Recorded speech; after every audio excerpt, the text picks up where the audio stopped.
Ikedi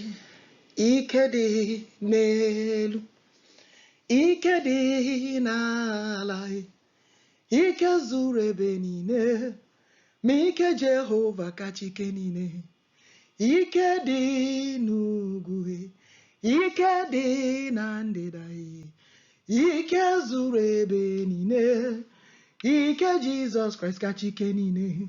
Ọ sị na ike dị n'elu, ọ sị na ike dị n'ala, ọ sị na ike zuru ebe niile, mana ike Jehova kacha ike niile. Chai, ike dị n'elu, ike dị n'ala, ike zuru ebe niile, ma ike Jehova kacha ike niile. Ike JEHOVAH ISRAEL kacha ike niile. Ike JEHOVAH Biafra kacha ike niile. Ike ODUMEGWU Juda kacha ike niile. Ike Jizọs kacha ike niile. Ọ sị na ike dị n'elu, ike dị n'ala, ike zuru ebe niile, mana ọ bụ ya bụ chi ji ike niile. Chukwu okike abịa ma ji ike niile, ịma na ọ bụ ya bụ chi na-agba amale. Ike zuru ebe niile, mana ike Jizọs Kraịst kacha ike niile. Ike dị n'elu, yes, ike dị n'ala, ike zuru ebe niile, mana ike Jehova kacha ike niile. Ike JEHOVAH ISRAEL kacha ike niile. Ike JEHOVAH Biafra kacha ike niile. Ike ODUMEGWU Juda, ike Mesaya kacha ike niile. Chai, ike dị n'elu. Ọ sị na ike niile nọ ya n'aka, ọ sị na ọ bụ ya ji ike niile. Ike niile nọ ya n'aka, ọ sị na ọ bụ ya ji ike niile. Ọ sị na ike niile bụ nke ya, ọ sị na ike niile nọ ya n'aka. Ike Jehova kacha ike niile. Hey! JEHOVAH ISRAEL, mighty Messiah, onye ike niile dị n'aka ya. JEHOVAH Biafra ODUMEGWU Juda. Papa, nara ekele ime na n'ụbọchị taa. Gị onye mere a na-agbasa ozi, ọ bụ n'ike aka anyị kama ọ bụ n'ike aka nke gị. Chi ya nke na-alụrụ ndị ya agha, chi ya nke na-ejere ndị ya ozi, chi ya nke na-agbara ndị ya ama. Ọpụpụ anyị na mbata anyị niile ọ dị gị n'aka. JEHOVAH ISRAEL, JEHOVAH EL SHADDAI, mighty Redeemer, onye pụrụ ime ihe niile, nara ekele n'ụbọchị taa. Good morning, good morning, good morning, good morning, my people. Good morning, lovers of freedom. Good morning, Biafrans all over the world. Good morning to whoever that is fighting for this coming of Biafra, that already know that Biafra is free. Biafra has come to stay. Biafra is here. He's not going back. Biafra must exist. He's not going back. Jehovah say, hey, Owoyibo or English, oh my goodness. Jehovah say that this Biafra is coming with speed. Biafra is coming with speed. He said, hear this very well. Biafra is coming with speed. With speed. Oh, waruna agwa na mgbidi gada. Mini gezu. Hey, Biafra is coming with speed. And all of you that is praying and also fighting for this coming of Biafra, the Lord said, Nayemegun empowered. I have empowered you all by the power of the Messiah. Also, Nayemegun empowered. Simon, hear this and hear it very well. There is no going back for Biafra. Also, Nayemegun empowered with amamihe na ugotanezi akonuche. Say na Biafra na piano biago abia that Biafra is free. There is no going back. He said no going back. No mara na obu ya ji ike ihe niile. O si na ike ihe niile na ono ya n'aka. O si na ike ihe niile na ono ya n'aka. Make una open your ear very well. Hold your ear. Hold it very well with your hand. There is no joke about this. Whether I speak grammar, whether I speak Igbo, it no concern me. Waiting I they tell you now, be say, hold your ear very well. Before now they talk autopilot. Now way autopilot to begin with speed. I said it's coming with his speed. It's coming with his speed. It's coming with his speed. It's coming with his speed. Osi na onye nochira Biafra ụzọ. Ni ya ga-ewepụkwa ya n'ụzọ. Osi na ya bụ chi ya nke na-ebu ụzọ na-adị. Osi na mgbidi nochira Biafra ụzọ ka ya na-akwado. Osi na ihe ọbụla nochira Biafra ụzọ ka ya na-ewezuga. Ihe ọbụla nke nochira ọbịbịa Biafra ụzọ ka ya na-ewezuga. Make una hear this and hear it very well. Hold your ear with your two hands. Ọ sị na ihe ọbụla nke na-anọchiri Biafra ụzọ ka ya na-ewezuga. Lee anya m agwa unu very well. Enwe onye ọ sị ya pụta n'ezigbo etiwe mkpu. Biafra o, Biafra o, Biafra. Because Biafra is already here. Biafra is already here. Biafra is free. The only thing you can do as ndị nọ n'otu a Simon Ekpa na-agozi ọ na-aga. Then ndị nke nọ n'ụlọ, ndị nke na-ekwete hụ sị ma ebi na Biafra abịago. Ọ na-eme ha ọmụma ọwụ ya ka ọwụ ya. Is this the Biafra or not? Biafra is here. So for ndị ọ na-eme ọmụma like the people that is not understanding it, whether it is Biafra or not, for those who are not understanding it, go inside your room. When you go inside your room and you declare it and you say Biafra is free, and the next thing you will pray is the celebration of Biafra. That is your prayer. Celebration of Biafra. All of you that don't understand whether Biafra is coming or not. Jehovah El Shaddai, mighty Redeemer, mighty Redeemer. He don't even want me to say that Biafra is not coming. He just wants me to speak that Biafra is free. He just wants me to speak that Biafra is free. El Shaddai Elohim, mighty Messiah, mighty Messiah, mighty Messiah. Jehovah Israel, Jehovah Israel, Jehovah Israel, Jehovah Israel, Jehovah Israel, Jehovah Israel, Jehovah Israel, Jehovah Biafra, Jehovah Biafra, Jehovah Biafra, Jehovah Biafra, Jehovah Biafra, Jehovah Biafra, Jehovah Biafra. Odumegwu Judah, Odumegwu Judah, Odumegwu Judah, Odumegwu Judah, Odumegwu Judah, Odumegwu Judah, Odumegwu Judah, Odumegwu Judah. He said that Biafra is here.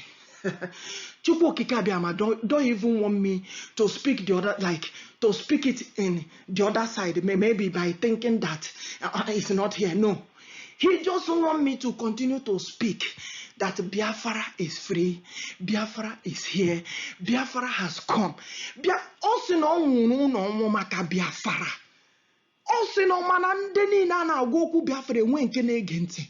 Hey, Simon Ekpa, onye nwanyị nọ nyere gị. May the God continue to empower you.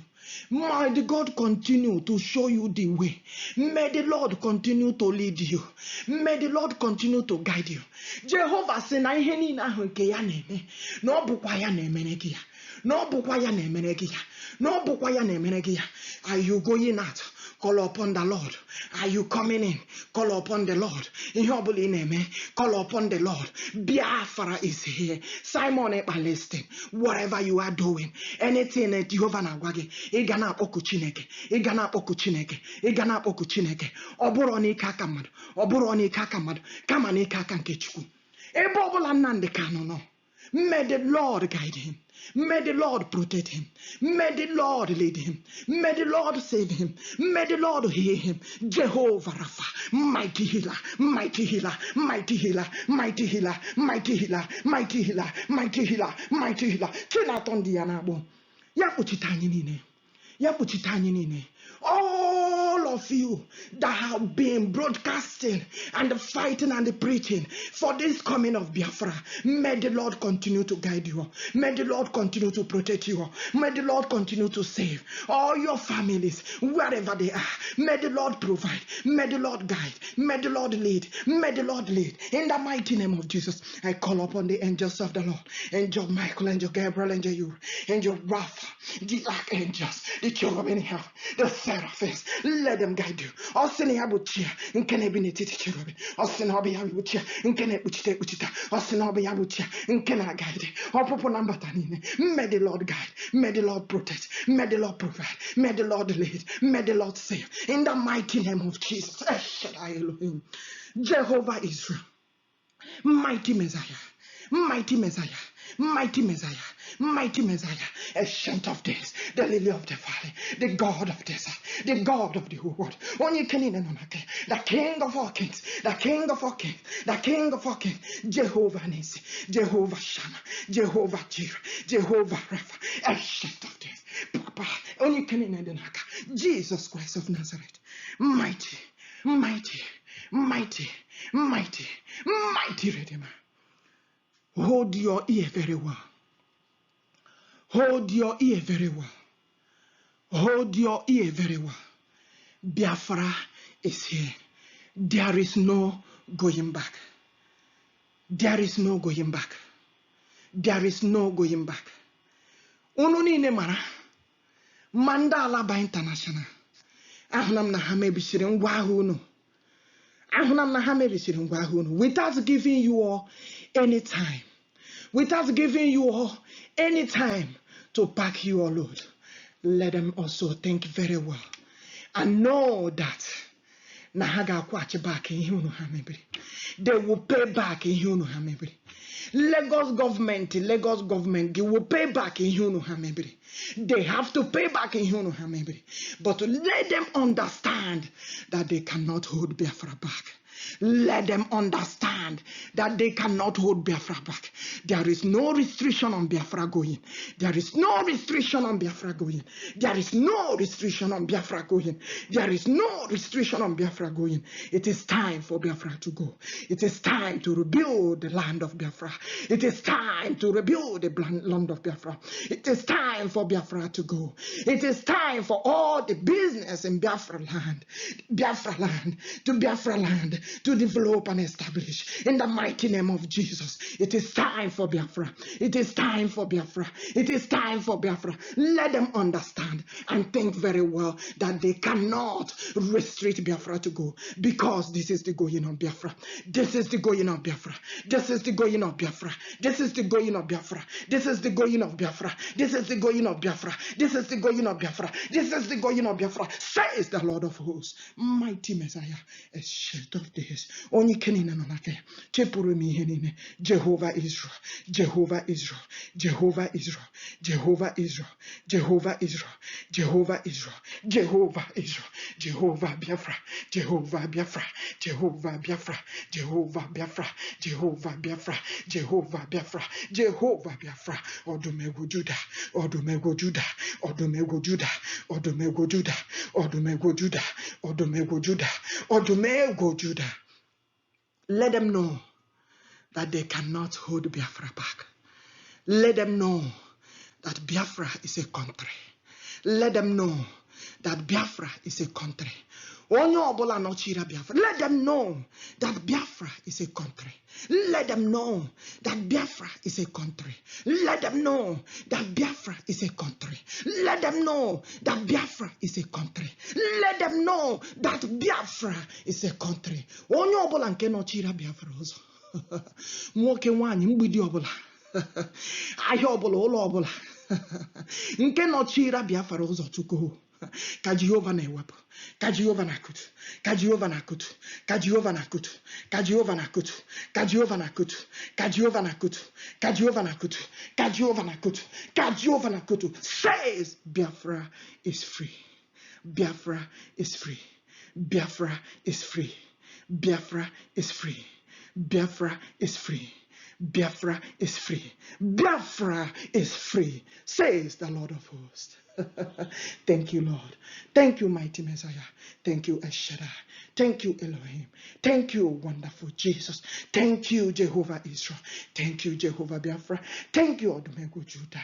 Ekelenine sopronine. Mbule Lord Jamaya derege. Diki imene sinka.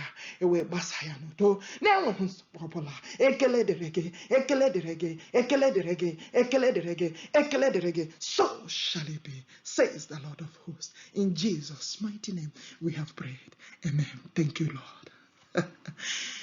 Hey, naanị ya bụ Alpha, Alpha, naanị ya bụ Omega, Omega, naanị ya bụ onye mbụ, onye mbụ na onye ikpeazụ. Aha, naanị ya bụ mmalite n'ọgwụgwụ, Jehova, ọ dịghị ihe rara ya ahụ ime. Ọsị ya bụ Alpha, Alpha, naanị ya bụ Omega, Omega, naanị ya bụ onye mbụ, onye mbụ na onye ikpeazụ. Aha, naanị ya bụ mmalite n'ọgwụgwụ, Jehova, ọ dịghị ihe rara ya ahụ ime. Hallelujah. Biafra, unu echefukwala, mee ka akara nke obe unu abalị niile unu were olive oil unu ka akara nke obe niile ka na your doorpost, ka o wee dịrị anyị niile na mma, ka o wee dịrị anyị niile na mma, ka o wee dịrị anyị niile mma, n'aha Jizọs Kraịst bụ onye nwe anyị. Amen, amen, amen, n'aha Jizọs. Shalom, people. Thank you.